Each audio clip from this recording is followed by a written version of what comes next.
Welcome back to the series 101 Reasons to Forgive. This is day 97, and we are grateful that you have been supportive of this community for the past 97 reasons. We are grateful. If you are joining us for the first time, we ask that you would listen to the content, and if you do like the content, do engage us in liking this channel and also subscribe so that you can be part of this growing community of spiritual sojourners.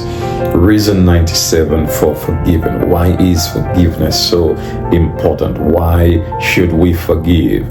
Forgiveness initiates the walk to restoration. Forgiveness initiates the walk to restoration. When you and I forgive, when you and I willingly forgive, voluntarily forgive, when you and I convincingly forgive, when you and I make up our minds to forgive an offender, we begin a conversation that can only take us across the bridge of reconciliation to the point of restoration. Forgiveness is the initiating of the conversation that lends us the opportunity, gives to us the opportunity, and I dare say the spiritual opportunity to connect with someone who's hurt us, to connect with someone with whom we may have some bitterness, we may feel angry, we may feel disappointed. Forgiveness initiates that conversation that takes us through the experience across the bridge of reconciliation to the point of restoration. I will agree with you, as I have many times before, that the process is not going to be an easy one. It is a journey that is going to demand of us our human kindness.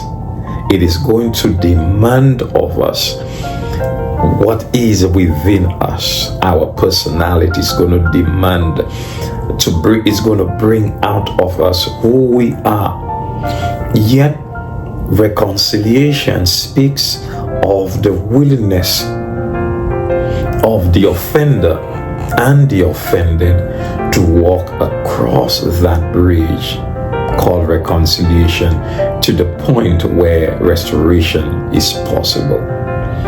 Reconciliation is not always possible, because you may not find the individual with whom you may wish to reconcile. So restoration may not become a reality. However, when reconciliation is possible, it is necessary that the conversation does not end at reconciliation, because the bridge does not stop at reconciliation. The bridge extends itself across the abyss of hurt, bitterness, grudge, resentment to the safe landing of restoration. The abyss is the place where the darkness of our hurt exists.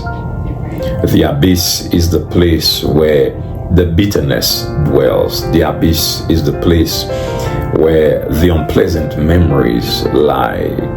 The abyss is the place where the traumas lie, in wait for stimulation from the environment, in wait for stimulation from our own thoughts to re-engage us into bitterness again.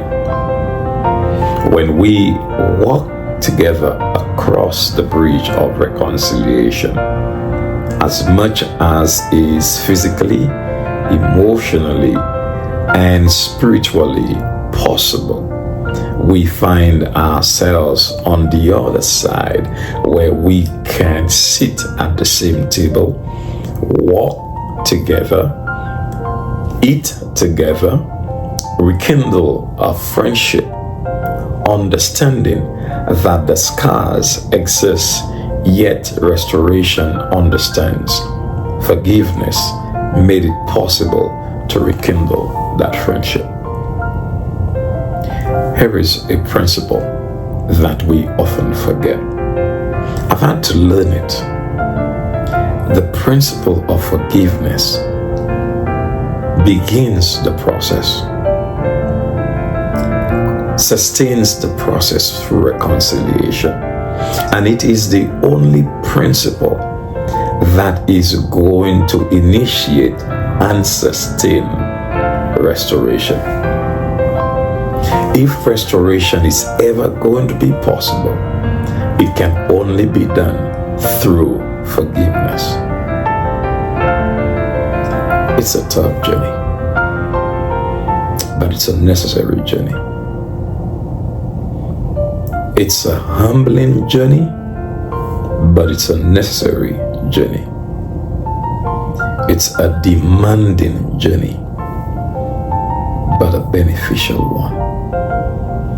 You and I, as we forgive, you and I stand to benefit, are the main receptors of those blessings.